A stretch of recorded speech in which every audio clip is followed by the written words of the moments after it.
sida ogeed waxaan leenahay haweeneyda muslimka guriga kani si uu u dhisnaan karo wuxuu u baahan yahay gurigeenu inuu u ekaado gurigii jannada ka jiray guriga jannada ka jira haweenta joogta haddii la yidhi waa curban atraaba tani inta ay matali karto waa inay matashaa wax ceeba markaa ma aha marnaba waxa ilaahay xuralcaynta ku sifeeyey inay gabadha muslimadii ku sifowdo ceeb maaha ma aha ceeb markaynu leenahay waxaan u jeednaa ma aha wax laga khajilo alxayaa qayb ka midi waa madmuum qayb ka midina waa mamduuc waxa sharcigu baneeyay in laga xishooda waa madmuum baylay kuma jirto maxbuubaadka waxa la jecel yahay kuma jirto bal quraanku markuu tilmaamayay ragga iyo haweenka waxa la yidhi uhilla lakum laylata siyam arrafathu ila nisaikum hunna libasun lakum wa antum libasun lahunna wa min aqwali almufassirin fi arrafath waxay yiraahdaan hadalka markuu qofku caadigu meel ka hadlayo ka khajilo ama si aanu ku dhiiranin inuu yiraahdo guriga se waa la isu mar dhigtaaba wax laga khajila ma yaalaan sadaradeed kalimatu arrafath ay culimadu leeyihiin loo adeegsaday jimaaca oo muqaddamaadkiisa looga jeedo waxay yiraahdaan gabadh badawiyada reer miyiga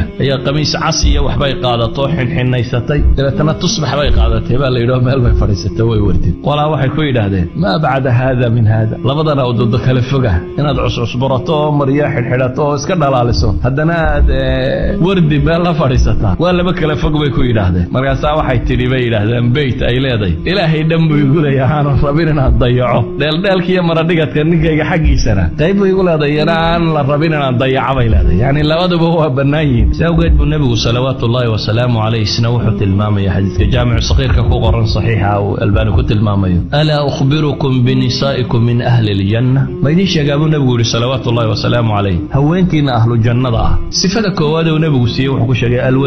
alwaluud alcauud calaa zawjiha التي إذا آذت أو أوذيت جاءت حتى تأخذ بيد زوجها ثم تقول والله لا أذوق غمضا حتى ترضى نبي عليه صلوات الله وسلامه عليه هوانك نكوا أهل الجنة وحويا الودود وهطنك أنا جعل كبار كسي فوضى جعلك كان أهل الجنة هوانك مسلمات كدنيا تشوجة جنة جلية صفدي لوجه الرئيسية وحكم دينا نقطة محي تجعلني كده ووحدة ليسة وعودة خير يونا يقول كده kula noqonaysa ta hadii ay wax dhinto ama iyada la dhibo intay ninkeeda gacanta qabato tiraahdaa wallahi inaana waxba dhadhamin in la raali noqoto mooyaan hadii xataa iyada la dhibo buu nabigu leeyahay ama se iyadoo ay wax dhibto mar kasta waa u taagan inay ninkeeda raali galiso walidalik ayaa Laura Dwayne gabadha la yiraahdo Mareykanka ee le buugan ay u bixiyeen tarjumadiisa azawja almustaslima waxay tilmaamaysaa way gabadh guursatay dabeetana muddo markay joogeen bay ninkeedii istileen waa iska kala tageen waxay leedahay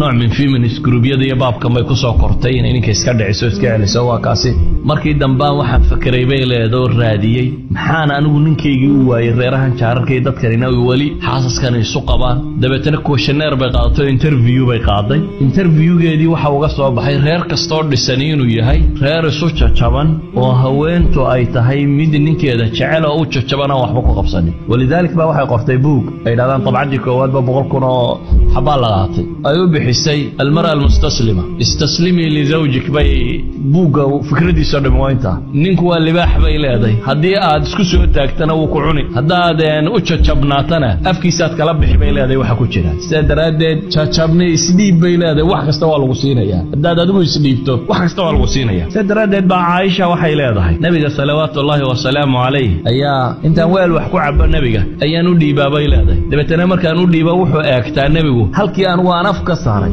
reerkeedu ku yaallo ka daba cabaa nabiga salawaatullaahi wa salaamu alayhi yani waa guri reer ku wada nool sadaradeed waxay leedahay weelkii aan wax ku cabay markaa nabiga u dhiibo halkii aan afka ka saaray weelka ayuu nabiguna salawaatullaahi wa salaamu alayhi afka ka saaray waxay leedahay araq waa lafta hilibka waliba markaa inta badan laga dhameeyo wax yaroon ku sii hadhareen laf baan feentaayo halka aan ka goostay oo intaan feentaan u dhiiba halkii aan ka goosto isna ka sii feentaa bay leedahay nabigu salawaatullaahi wa salaamu alayhi yani Aisha dhaqankan waxay u soo guurinaysaa in muslimiinta barto nabi Muhammad salawaatullaahi wa salaamu alayhi sidoo dhaqmay waxay tilmaamaysaa guriga sidoo uga dhaqmayna ahayd weelka haweentiisa wax ku cabtay halkay afka ka saartay inuu afka ka saaray waxay tilmaamaysaa iyadoo xayd leh inuu dhabteeda ku tiirsanayo ku jiifsanayo habeenkii picnic baan wada bixi jirnay bay leedahay nabi waa israaci jirnay lin tanazzu wa nabiy rasuul waliba goorma jooga dhowriyo konton jira oran anigu oday baan ahayo de dhalinyarada raacda islaamaha aruma daba galama waa nabi rasuul rasuulah oo dhowriyo konton jira calayhi salaatu wasalaam oo la socda haweenkiisa tii u da'yaray gabadh dhowriyo 10 jira la socda waa Madiina iyo nabi maxamed salawaatullaahi wasalaamu calayhi oo dhowriyo konton jira ayaa waxay leedahay biknik baan u wada bixi jirnay bale waxaad ka garan kartaa nabigu salawaatullaahi wasalaamu calayhi ma qarsanaynin xataa kalgacalka inaga waxa laga yaabaa ninku nin Soomaaliyeed ba ku dhaga gabadhaada ma jeceshay غير معقول waxaasi wax af la soo mariyo way ka weyn tahay nabi maxamed inta saxaabadu u yimaadeen bay ilaahay rasuulkiisiyo dadka yaad u jeceshay Aasha buu yiri nabi maxamed su'aala la weydiiyay dad ba yaad u jeceshay oo yiraahdo Aasha markaas ay yiraahdeen ragaan u jeedna markaas uu yiraahday Abu Bakar idan waxa la rabaa waxa weeyaan in gabadhu ay u muuqato dareensiiso ninkeeda inay jeceshay cagsiga waxa kale la rabaa ninku inuu muujiyo haweentan kalgacaliya wanaag inay ku wada joogaan oo jecel yahay maaha aniga tii gurigayga joogtay maraan usraacnay ama aniga iyo yaani hatta inuu yiraahdo reerkaygii ayofka kala warwareegaya marka aniga tii guriga joogtay buu leeyahay asalku laakiin waxa weeyaan nabigu salawaatullaahi wasalaamu calayhi intuu guriga soo galo ayuu shaqada guriga wax ka qabanayay oo uu la qabanayay haweentiisa bal si uu cawaatifteeda u ilaaliyo haweentiisu jeclaa asxaabteeday jeclayd ayuu nabigu hadiyada u diray Aisha waati xadiiska saxiixa ku tilmaamaysay saxiix muslim ku yaalay marka neef la qalaba nabigu wuxuu yiraahdaa Khadiija asxaabteedii hilibka wax uga dir qatay Aisha lahayd waligay gabadh kuma hinaasin